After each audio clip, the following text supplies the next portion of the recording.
lalagyan pa ng ngipin ng Land Transportation Office o LTO ang kanilang operasyon laban sa mga nagmamanehong lasing. Bunsod ito ng pagkasawi ng isang 23 anyos na negosyante sa Cebu City na biktima ng hit and run accident. Ang mga detalye ihahatid ni Kyle Bulias. Mas paiigtingin pa ng Land Transportation Office ang kanilang kampanya para hulihin ang sino mang magmamaneho ng lasing, lalo na ang mga galing sa mga nightclub. Ginawa ni LTO Chief Assistant Secretary Marcos Lacanilaw ang pahayag kasunod ng pagkamatay ng 23 anyos na negosyanteng si Kingston Ralph Cheng sa isang insidente ng hit and run sa Cebu City.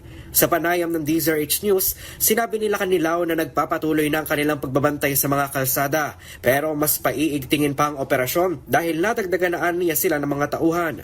Nakaraan, nakapag-operate po kami, nakahuli rin po kami ng mga nasa drunk driving sa gabi. Pero lalo na ho ngayon, nadagdagan na po yung mga tauhan namin.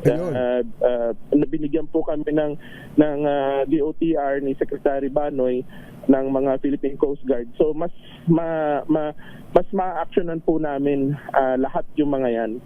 Kaugnay nito, tiniyak nila Lacanilaw na mapapanagot sa batas ang 21 anyos sa suspect na si Sean Andrew Pajarillo. Suspendido na ang lisensya nito ng 70 araw. Pero sabi nila Lacanilaw, irerekomenda nila ang panghabang buhay na suspensyon dito. Kinwestiyon din nila Lacanilaw ang matagal na proseso sa investigasyon ng kaso, lalo na noong lumabas na negatibo si Pajarillo sa liquor test sa kabila ng mga ebidensyang nagpapatunay na lasing ito ng magmaneho. Umani rin ito ng batikos mula sa mga netizen, lalo't mas malala pa nga umano ang sitwasyon kung hindi lasing si Pajarillo na mangyari ang insidente. Wala po akong idea kung sino yung magulang niya o sino yung kapamilya niya. Pero kaya po ako mismo ang pumunta po sa Cebu.